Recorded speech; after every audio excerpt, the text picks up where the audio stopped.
Wrestling fanatics, welcome back. And the March Madness is upon us. On that art of the beat of the beat, Richard, Bronson, Vickrey. On the other side of the screen, pause. Has your bracket been busted yet? It's busted. It's completely done already. I just did like kind of random picks too, but I'm done. It's crazy. You come in so confident, and then as soon as it starts, it's already like the first day. It's over. It's like, damn it! I thought I had a good bracket. Bro, it's not even the first day. It's not even over with yet here. Come on, man. You got to have faith. But you know what? Hey, speaking of faith, let's jump into that. As so many of those little fans out there, they still wanted to have the faith. They couldn't believe what they saw weeks ago. John Cena betraying not just Cody Rhodes, but the world. That seems so long ago. To Elimination Chamber, we finally get some answers from John Cena this past Monday. Finally, John Cena speaks Monday. Paz, what did you think about the face that runs the place and what he had to say? I actually didn't think it was as good of a promo as like Bully Ray. Bully Ray was calling it like was such a great heel promo. I actually didn't think it was that great until that kid yelled out, "I love you," and he told him that he was a toxic whatever. Then I was like, okay, I like that. That was great. That was just a nice little like he's really a heel. He's really cementing it. But he did actually. I don't know. I feel like he made some good points.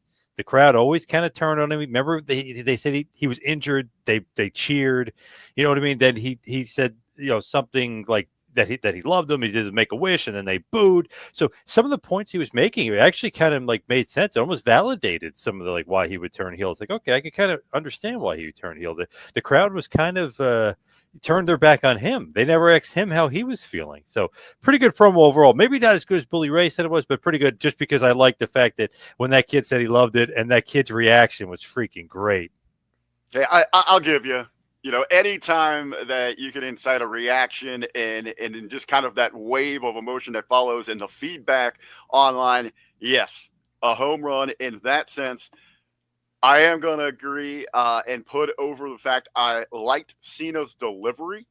I like that how he sold the message, but I am going to call absolute BS on the message itself. I thought it was lowest common denominator booking to go with the I'm the victim. You people have brought this upon yourself. If you loved me, you were a problem. If you hated me, you were a problem. I would have really liked to seen them get to the true root of this thing. Pro wrestling's at its best when it mirrors reality, and that's that we have got a Hollywood Illuminati-esque takeover here. It should have just came out and said, hey, I love the my time is now, but hey, my time is now is because I'm moving on up. I don't need you SOBs anymore. Hey, I used you for all those years. I knew how to play the politics of this, and now I'm taking my horse and hitching it to the rock, or taking my wagon and hitching it to the rock, that horse, and riding that all the way to Hollywood, baby. I didn't sell out. I bought in. That's a great line he should use. I absolutely love it. And that in one sense, when we go back to the big comparison, where does this rank amongst the biggest heel turns? I think that inside of itself is one of the major deciding factors when you're weighing that and measuring it against Hogan's. Hogan didn't play the victim there. He just knew he was done with the people. He had taken them as far as he could, and he had to align himself with Hall and Nash because that's where the money was at, and that was a reality of the situation. And they could all stick it, brother. Yeah. Hey, speaking of sticking it, Rhea Ripley takes the ink and sticks the pen to the pad, to the paper, and she seemingly signs on for WrestleMania. Hey, the smarks inside the bubble of the bubble of the bubble, Boz, they were eating this up. They love it. I'm not I mean, I love WWE. I've been going to the shows recently, even more than I had in years prior. I like Triple H's booking. I like where they're going. I like that Vince is out. But this to me was, I don't know, a little wonky. But I know they've done this before because they did this at WrestleMania 20 with Shawn Michaels and how basically Benoit came out to sign the contract against Triple H. Michaels came out, said he never really lost to Triple H. He then kind of beats up both guys, gets a super kick gimmick, and kind of signs the contract. So they've done it before. There's a precedent before. I know it's obviously 20 years ago, whatever it was, 21 years ago that they did it, but it seemed like almost like the same exact thing again with Rhea. I just felt like maybe they could have done it a little differently. Like maybe Io Sky wanted her in the match because she beat her up the week before, or kind of like disrespected her the week before. But I don't know. I just felt like that was a little like wonky. Like anybody could, and it's funny. Shayna Baszler was like, "Can I just sign the contract? Like, anybody could sign the contract." But that was kind of funny. The next day I went down to Paycor Stadium here and tried just signing Jamar Chase's contract to see if I could get a cut of that. Yeah, just throw my name exactly. on it. Yeah. I love the reaction that we got from the fans simply over Rhea making a statement. I mean, she was never officially put into this match. She was just right. her stamp on it to say, I belong here, to stir up, to create that buzz, to get that fire going, to, get the GM to say, all right, you want this thing? You know what? Rightfully so. You didn't get your rematch. You were you did, but it didn't go favorably. It wasn't maybe possibly legit. Let's do a three-way dance. I'm still not in favor of an additional three-way dance, especially coming from the Raw brand at WrestleMania. But if we're going that route, I was okay with how they played this thing out. Almost kind of saving Ripley versus Belair. It seems like too, oddly. I know Mania would be a huge stage, but it seems like almost saving that one-on-one match a bit.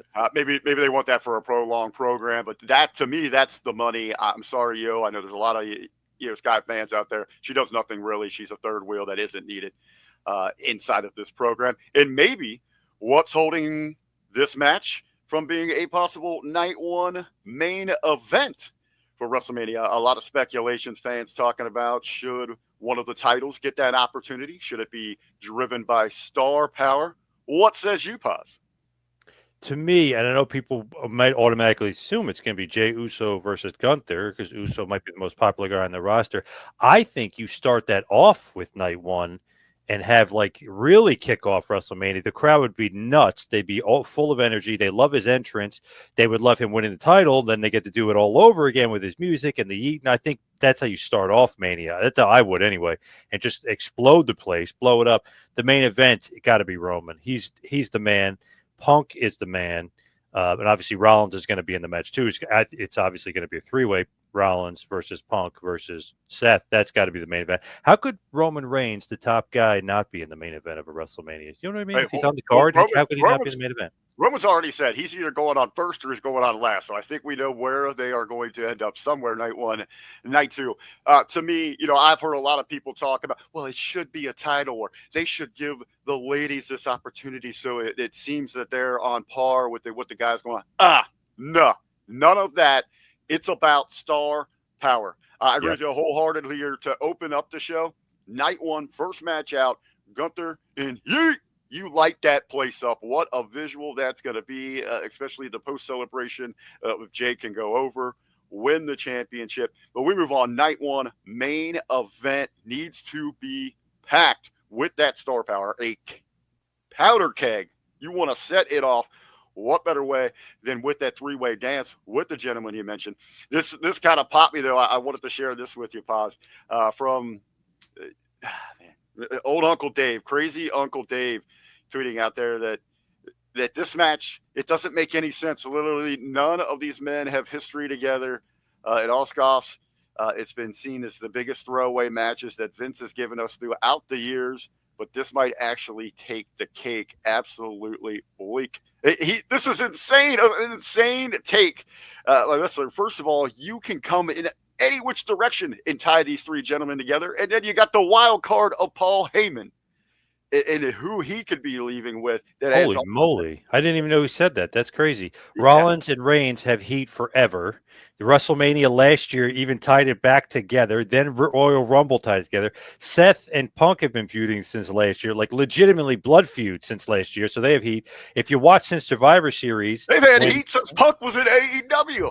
Well, yeah. Well, yes. But even before that with the Shield, Punk and the Shield have all this heat. Literally, he brought them in and then they kind of turn on him and everything else. So they have heat. But even Roman and Punk from Survivor Series with that whole thing, and him helping him, and then him owing him a favor, and then Reigns saying what the hell was that about, and then Reigns beating them both up at MSG after the cage. Come on, it's been building for months and even years, maybe even decades.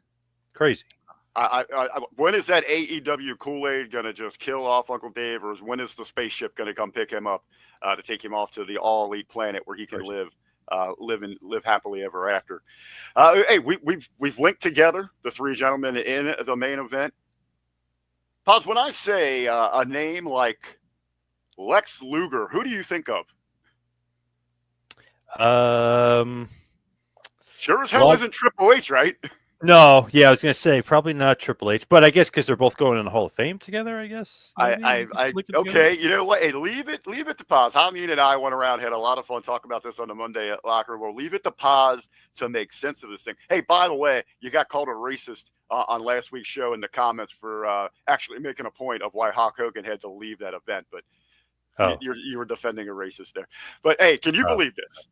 Triple H, Lex Luger, meet and greet, Hall of Fame. $8,500. That's nuts. What would the old wifey do if she saw a charge on the pause account for $8,500? Would be done. I would be over with. That's just crazy. I can't even put that into comprehension because let's just say Luger's $100. Like if you do an autograph and whatever you said, you can get Luger at a meet and greet autograph session at Upstate Con for $25. Right, or whatever it is. But let's just say, for argument's sake, let's say it's 100 for an autograph and a picture, or 50-50 or something like that. So Triple H, you would say maybe double that or whatever he could be. And they're like, okay, in total it's $300. Like 85. Where the hell do they even get that from? Like that's insane. I guess you're getting tickets to the Hall of Fame, but what's the rest of it? That's nuts. Well, wait. There's more. Pause. There is more. For $8,500, you get Triple H, you get Lex Luger, but you get beverages, you get appetizers. You get Michelle McCool. Oh. Also, okay. Hey, when you think of Lex Luger, you think of Triple H, you think of Michelle McCool. You can also upgrade to hardside cameras for an extra $1,000. So, hey. Man, TKO is crazy. I thought Vince was crazy with some of the stuff. But TKO is out of control. Well, hey, they're out of control. WrestleMania might be out of control, but they might regret that. Because we have also announced as part of the extravaganza that is WrestleMania weekend, they're going to end things on Sunday. This is going to be going off at 10 p.m. Heartbreaking to hear. This is not going to be televised, but let's talk about it. The roast of WrestleMania. Kill Tony, one of my favorites, man. I could sit and listen to the Kill Tony show all day long. Regularly, I was listening to some of the reels before we went live here. Your thoughts when you first saw this thing, Bob? What was your initial reaction? A little bit of confusion. I'm like, so it's a roast of WrestleMania. It's a roast of the current guys. If it was like the Iron Sheik roast or Flair roast, I don't know, one of the old guys, like that's great. But like what are they going to do? Current stuff? I don't know. Are they going to look at WrestleMania itself and just make fun of the event? Yeah, I'm confused of like what the hell it actually is, but it's weird though. It's like, man, if it was like one of the old timers, I would be all in. I would love it, like Honky Tonk Man or like Cornette or somebody. But I don't know. This is kind of weird. They have announced, this is going to be going off at 10 p.m. on WrestleMania. Hey, one of the big things that I like what I saw, if this thing's going off at 10 p.m., is that a guarantee to WWE that we're going to be off the air by 10 p.m.? I like that. So what time does Mania start then? I don't know. We got to find that out. We got to find out what time it starts. I mean, they're 3 hours behind us here in the actual worldly time zone of the East Coast time. So if it starts at 6, ends at 10, 4 hours, okay, that makes sense, I guess. But if it starts at 7, ends at 10, that's a pretty quick WrestleMania show. It's only 3 hours. But let's say you got tickets to WrestleMania, you got to bust some ass to get over there for this thing. Yeah, you're gonna miss it. Yeah, inside, But my initial reaction was, man, they're getting into some dangerous waters here. This could really backfire on them. They might really want to wrestle this thing, pro wrestle it up, where it's predetermined a little bit, so they can know what Tony's going to go out there and say. Yeah. But they do. Sami Zayn's going to be involved in this thing. The Miz, Paul Heyman, Braun Strowman. Some people with some of those chops, that background a little bit is going to participate. But I'm with you, like, because I was at the roast of Bruce Pritchard at the first Starcast, man. It was absolutely hysterical. A great moment. Hey, I would love, instead of the scrum afterwards with all those geek ass, phony ass wrestling journalists, if you will. Not, unlike you, Pops, who is like a real deal journalist in this thing. I'm just some BS talking head. But the geeks that they bring in there, let's bring them up on stage and let Tony and his crew just have it, those nerds. I'm all for that as well. That would be pretty interesting. That would be must see TV. That's for sure. Is it all the TKO like comedians? Or are they all under the Ari Emanuel banner? Like, I wonder what the connection is. Something along those lines. I mean, you got the Kill Tony crew is going to be there. This is not going to be televised, but you got to believe, all depending on how this thing goes off, the internal reaction, at some point they're going to release this for us.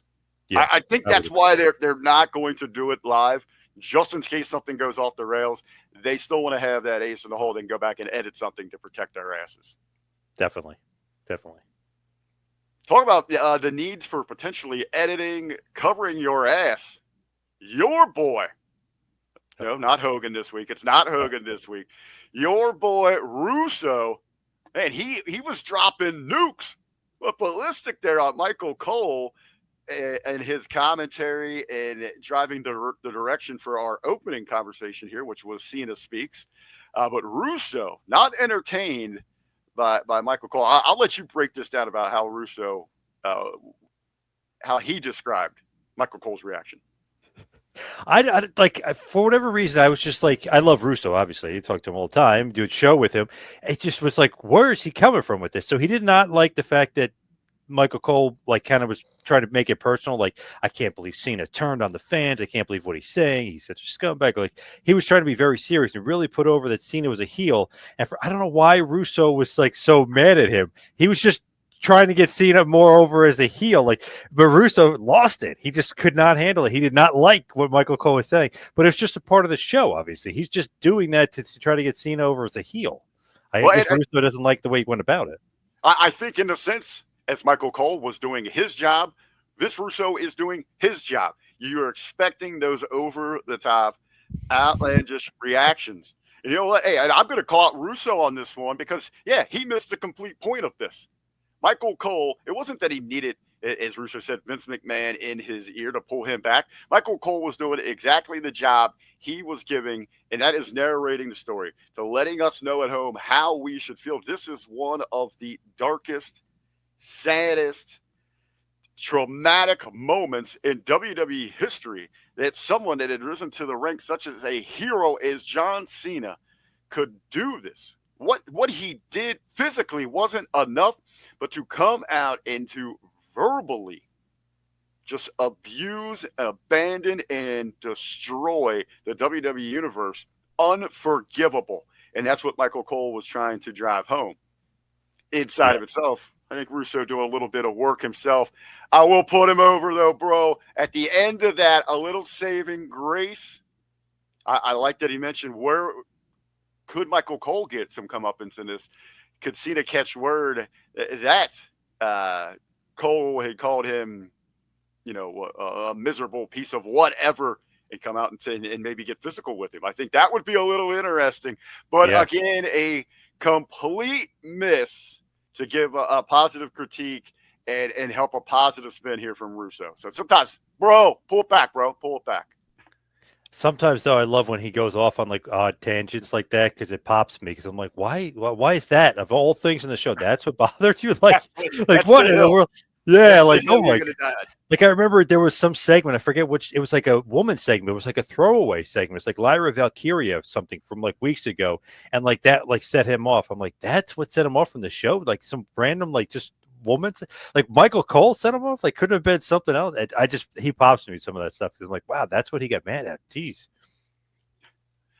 Well, Russo's take, if he nailed it or not, that's up for debate, but there is no debating this one. Moxley gets nailed. Last night, as we record here, AEW Dynamite Street Fight, the All Elite Wrestling Heavyweight Championship on the line. Moxley versus Cope. They're bringing it out there, man. We got the graphic of this for those that didn't see this thing. You want mud show, you want ultra violence, man. Moxley brings it to you. This is, man, it kind of gives me just chills even looking at this thing, especially going back and think about watching this thing live. He gets the big old 2x4 of nails. You expect that to be gimmick, man, but that is sticking right there to the Mox's back. Oof. That was pretty brutal. Man, yeah, that was a little uncomfortable to watch. I got to be honest. It kind of made me turn away from when I was watching it. It just was one of those weird things that usually that kind of stuff doesn't bother me as much. Like I've seen a million death match shows, but I'm like, ooh, that I don't, for some reason like that was a bit much, a bit too much, a little too crazy. Well, I think what really got me is that they even took the camera away from it because it wasn't coming out as easily. Yes, and the referees in there, Yuna's in there trying to get this thing out. You got the other Death Riders coming in, and that thing, I don't know if he was selling afterwards, but it just seemed like it had some lasting effects that he go to continue that match and him trying to get the hell out of the ring there. Yeah, big time. And I feel like they told you to get out of the ring, do that spot with Cope, like to try to get away from the focus that like the refs got to like tend to this guy's back. I'm like, what the hell happened? Holy goddamn. So yeah, that was pretty brutal. I think maybe even worse than that spot was the placement of that match on the show. I think you put that match, it's the world title match street fight on in the middle of the show. I was like, okay, obviously Moxley's not losing. If you're doing it in the main event, you at least think like, okay, Cope might win the title here. It's the main event of the show. I was like, it's so obvious he's not winning. There's no way they're going to do a title change. In my mind, maybe they've done it before and I've realized it, but in my mind, I was like, there's no way there's a title change here. I just felt like that was ridiculous. I don't think we're going to get a title change in any case here. This is... And I will give them props here. I hate when they just abruptly drop things that aren't working. They stuck to their guns. They let this thing try to play out. I think this was just closing that book. Let's get out of this thing because we saw that it looks like Cope's going to be heading in a different direction with the FTR sort of deal there. Moxley already has another opponent. We're going to Dynasty here in 2 weeks, where I think they need to make the ultimate, no pun intended here, swerve in their booking. And as I said last week, the big deal is to put over Swerve. At the Dynasty, we begin the DY Nasty, the second reign of Swerve. We take him to the heights that he should be as a mega star. He has all of the boxes checked that you want, including the big one, the it factor. You need to get that crossover appeal. You need somebody to help Swerve counter and just take out the numbers game with the Death Riders. I don't think there's anyone in the house that does that. You need to go outside, and I'm not going to sit here, middleweight wet guy, and pretend I know who's who in the world of hip-hop, crossover, sports that we can get, but we need some no-limit soldiers from the outside world of sports, from music, from entertainment, coming to help Swerve counter the Death Riders, take that championship, and begin the reign of the DY Nasty Swerve Strickland Championship run in AEW. Wow, no limit soldiers like Master P, hootie hoo. You want to go old school? Hey, I don't know. I don't even know if they're still existing. I'm saying something of that caliber to bring in any kind of stars, any kind of name power that's going to help bring some attention to the brand. It's going to get outside outlets covering the win and get some attention going here for All Elite Wrestling. Some much needed attention. But again, when I say no limit soldiers, that's just my old man whiteness speaking. So yeah, okay. Yeah. Speaking of AEW, I'm hoping. I've been screaming everywhere I go about a new look for them. Paz, how about the new look for Viva La Tessa Blanchard? Her new look for Impact Wrestling. She's getting a lot of attention. A lot of people can't believe this. I'm gonna let you step up to the plate here. Can you 2 weeks in a row? Can you defend a racist? Yeah, is that crazy? Defend a racist? That didn't realize I was doing that. It's just absolutely crazy. So Tessa, who's from obviously San Antonio, she's formerly married to Daga, who's obviously Mexican-born, great professional wrestler in his own right. Divorced now, of course, but she speaks fluent Spanish. She knows Spanish, like the back of her hand. She's doing this kind of maybe interesting or maybe really kind of geared I think we towards can a set the stage. heel Let's set the gimmick. stage for everybody here. We'll give them a sneak peek at this thing. Yeah. I forgot we had the actual footage of this thing. Yes, yeah. Y esta noche voy a romper tu madre. Besitos.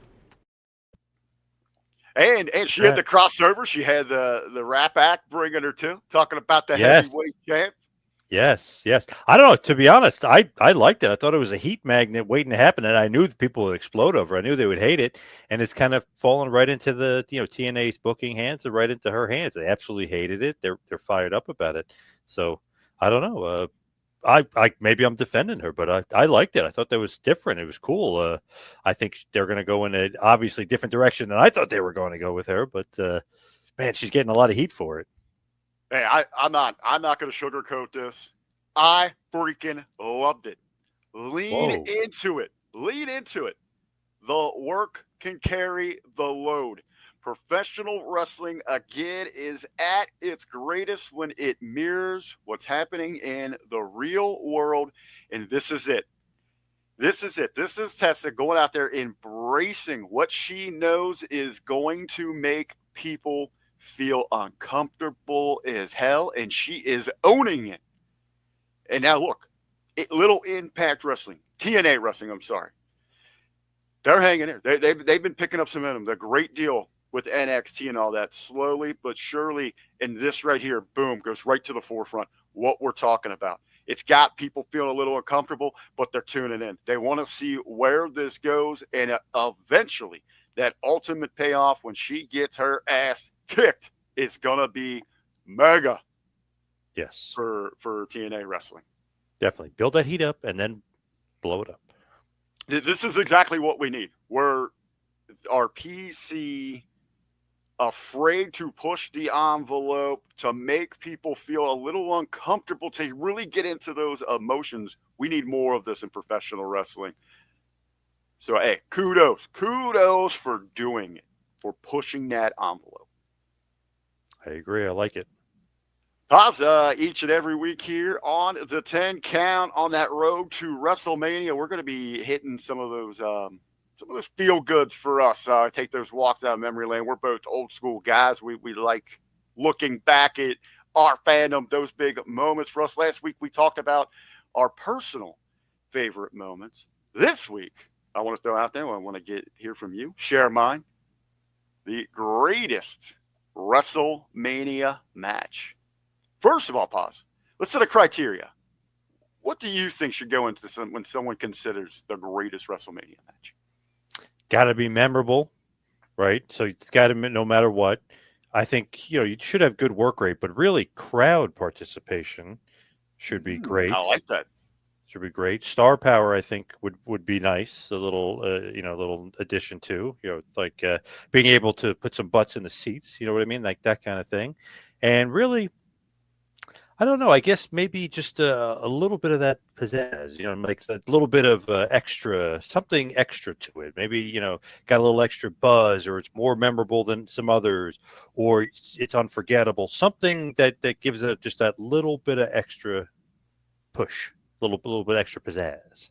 So I'm going to piggyback on it. The great foundation that you laid.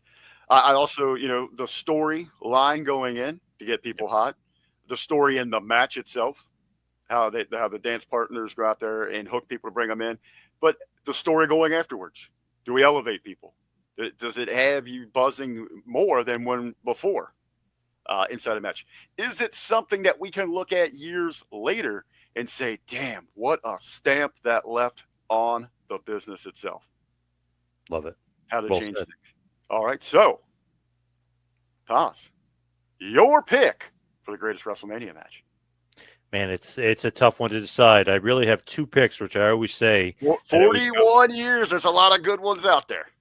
But I'm going to pick one because we can only pick one. WrestleMania 13, Bret Hart versus Stone Cold Steve. Ah, you son of a bitch. Got to do it. Sorry. SOP.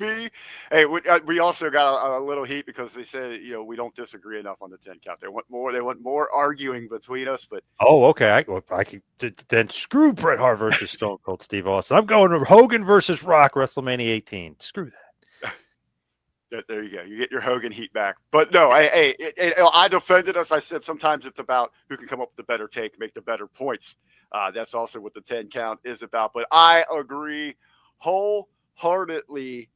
You look there. To me, the greatest angle that you had in the history of professional wrestling at that time, Bret Hart, the world versus the USA. I mean, I wish where the TKO has WWE right now, global expansion. I wish we could have something like that today. That would be so hot to defy those audiences right now. That would be incredible. Bret Hart, the megastar at the time, he goes in. He actually comes out better somehow in that damn thing, but he elevates Stone Cold, who is from that moment going to become the biggest star, arguably, that the industry had ever seen. Yep. We have the outside star power with Shamrock making his, crossover into professional wrestling. The story that was told, the emotions, you said, getting the fan involvement, the long-lasting impression. Couldn't ask for anything better there. Well said. Well, I want to disagree, and for those people, but I can't. I absolutely love that match and the double turn. The double turn was awesome. You got the big baby face, Bret turns heel. The big heel, Austin turns baby face. It's the most perfect match maybe ever. It's so well done. I think some other ones out there, and to me, it's about invoking that emotion. Obviously, when we go back and look, maybe maybe not the match itself, but even the moments though in it, the ride there maybe fell a little short post, but how we felt about that is a big WrestleMania moment when Daniel Bryan won his championship. Yep. So many Undertaker moments. The Shawn and Undertaker matches that we saw at WrestleMania would probably be in there in the conversation. Hogan Andre, Hogan Rock got to be in there. Absolutely. Hogan Warrior.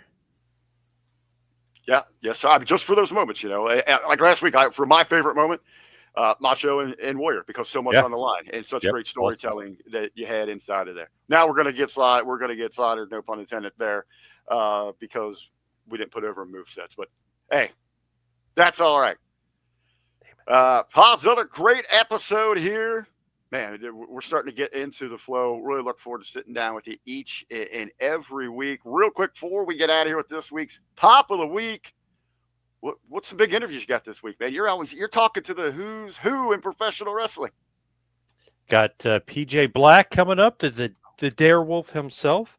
Eventually, very, very soon, just recorded with him, the Wild Man, Mark Merrow, who has a new book out. Oh, I can't miss one right there.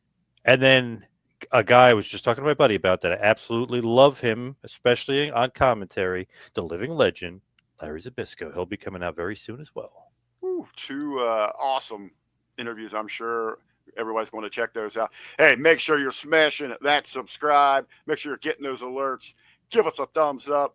Leave us a comment. Either way, pro, bad. Hey, we love it. We take it all here at the 10 count. And we're going to leave you with this week's, hey, if you love us, this isn't for you. If you hate it, this one is for you. This is your pro wrestling Pop of the Week. Oh, yeah.